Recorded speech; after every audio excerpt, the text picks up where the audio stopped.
മുണ്ടക്കൈ ചൂരൽമല ഉരുൾ ദുരന്തമുണ്ടായി 20 മാസം പൂർത്തിയായിട്ടും ദുരന്ത ബാധിതരുടെ പുനരധിവാസത്തിനുള്ള അന്തിമ ഗുണഭോക്തൃ പട്ടിക പ്രസിദ്ധീകരിക്കാതെ സർക്കാർ. തിരഞ്ഞെടുപ്പ് തീയതി പ്രഖ്യാപിച്ചതോടെ അന്തിമ പട്ടിക പ്രസിദ്ധീകരിക്കുന്നത് അനിശ്ചിതത്വത്തിലായി. LDF സർക്കാരിന് വലിയ തിരിച്ചടിയാകും.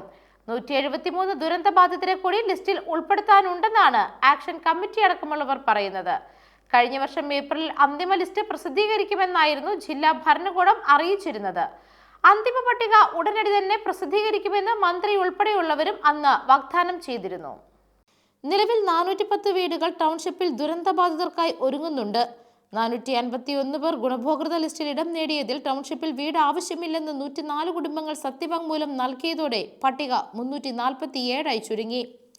ലിസ്റ്റിൽ ഉള്ളതിനേക്കാളും 63 വീടുകൾ ടൗൺഷിപ്പിൽ അധികമായി നിർമ്മിക്കുന്നുണ്ടിരിക്കെ പട്ടികയിൽ നിന്ന് പുറത്തായവരെ ഉൾപ്പെടുത്താൻ അധികൃതർ തയ്യാറാവാത്തത് എന്തുകൊണ്ടാണെന്നാണ് ദുരന്ത ബാധിതർ ചോദിക്കുന്നത്.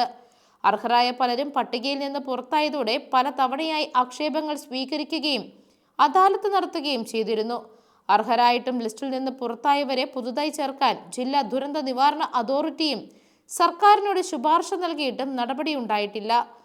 മാനദണ്ഡങ്ങൾ നിർദ്ദേശിച്ച് സർക്കാർ ഇറക്കിയ ഉത്തരവിൽ പാടികൾ എന്ന് പരാമർശിക്കുന്നതിനാൽ പട്ടികയിൽ നിന്ന് എസ്റ്റേറ്റ് പാടികളിൽ താമസിച്ചിരുന്ന നിരവധി കുടുംബങ്ങളാണ് പുറത്തായത്.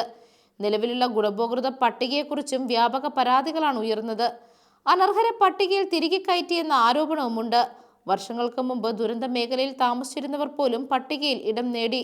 ഒരേ റേഷൻ കാർഡിലുള്ള 2 പേർക്ക് 2 വീടുകൾ ലഭിച്ചപ്പോൾ 8 പേരുള്ള ഒരു കുടുംബത്തിന് 2 മുറിയുള്ള ഒറ്റ വീടാണ് അനുവദിച്ചത്. അവസാനം പ്രസിദ്ധീകരിച്ച 49 പേരുടെ ലിസ്റ്റിൽ 12 പേരും അനർഹരാണെന്ന് ജനശബ്ദം ആക്ഷൻ കമ്മിറ്റി ഭാരവാഹികൾ ആരോപിച്ചു. ദുരന്ത മേഖലയിലെ ആദിവാസി വിഭാഗത്തിൽ പുനരധിവാസത്തിനായി മേപ്പാടി ഗ്രാമപഞ്ചായത്തിലെ വെള്ളരിമല പുതിയ വില്ലേജിൽ സർക്കാർ കണ്ടെത്തിയ ഭൂമിയിൽ ഇതുവരെ വീട് നിർമ്മാണത്തിന് ആവശ്യമായ നടപടികളൊന്നും സ്വീകരിച്ചിട്ടുമില്ല. തിരഞ്ഞെടുപ്പ് മുന്നിൽ കണ്ട് 178 വീടുകളെ കൈമാറ്റം കഴിഞ്ഞ ദിവസം നടന്നിരുന്നുവെങ്കിലും ഒരു വീട്ടിൽ പോലും ദുരന്ത ബാധിതർക്ക് ഇതുവരെ താമസം തുടങ്ങാൻ കഴിഞ്ഞിട്ടില്ല. വീടുകളുടെ ഡ്രൈനേജുകളുടെ പണി ഉൾപ്പെടെ പണി പൂർത്തീകരിക്കാത്ത ഉദ്ഘാടന മാമാങ്കം നടത്തുകയായിരുന്നുവെന്നും ഗുണഭോക്താക്കൾ ആരോപിച്ചു. News desk Magnavision.